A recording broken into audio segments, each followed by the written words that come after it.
بلخ شہر سے نا جب وہاں پر قحط پڑا تو کچھ لوگ وہاں سے ہجرت کر کے سمرقند کی طرف آئے، اور جب لوگ سمرقند کی طرف آ رہے تھے تو ان میں ایک سید زادی تھی.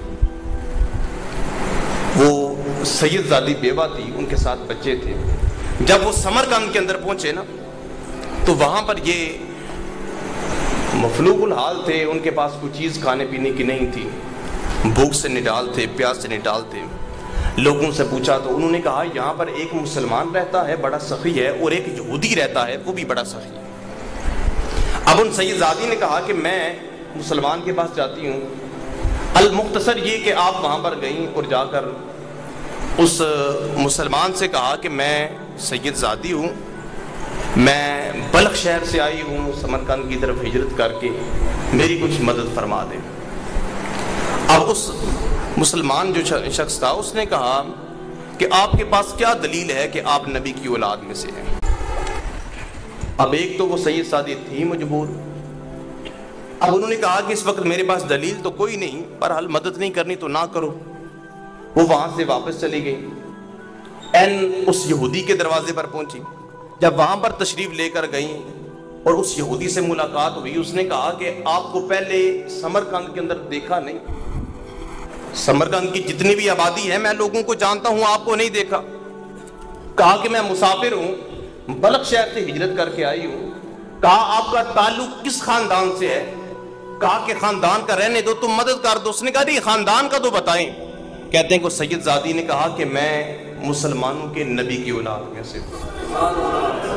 کہتے ہیں یہ کہنے کی دیر تھی، اس نے کہا پیغمبر خدا کی اولاد میں سے.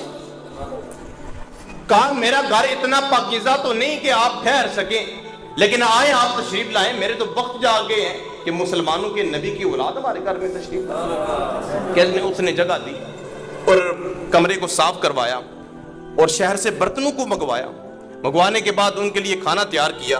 کہا میں مسلمان نہیں ہوں، میں پلید آدمی ہوں، لیکن یہ جس طرح کی بھی میرے پاس سے خدمت ہو سکی آپ کی بارگاہ میں حاضر ہے، خدا کے لیے اسے قبول فرما لیں. ہاتھ باندھ کے کھڑا تھا. اور رات کا وقت ہوا اور یہ بھی کہا کہ آپ جتنا چاہے مرضی وقت یہاں پہ اسٹے کر سکتے ہیں، آپ یہاں رہ سکتے ہیں، یہ آپ کا اپنا گھر ہے. رات کا وقت ہوا، اس مسلمان نے یہ خواب دیکھا، سامنے جنت ہے، لوگ جا رہے ہیں، لائن بنی ہے، وہ بھی شخص اس لائن میں لگا تو فرشتے نے پکڑ کے سائڈ پہ کر دیا. فرشتے سے بازو چھڑایا، جا کر حضور کی بارگاہ میں حاضر ہوا. اب حضور جنت کے دروازے پر کھڑے ہیں. عرض کیا یا رسول اللہ میں بھی داخل ہو جاؤں. حضور نے فرمایا تو کون ہے؟ عرض کیا حضور آپ کا امتی ہوں. حضور نے فرمایا تیرے پاس دلیل کیا ہے؟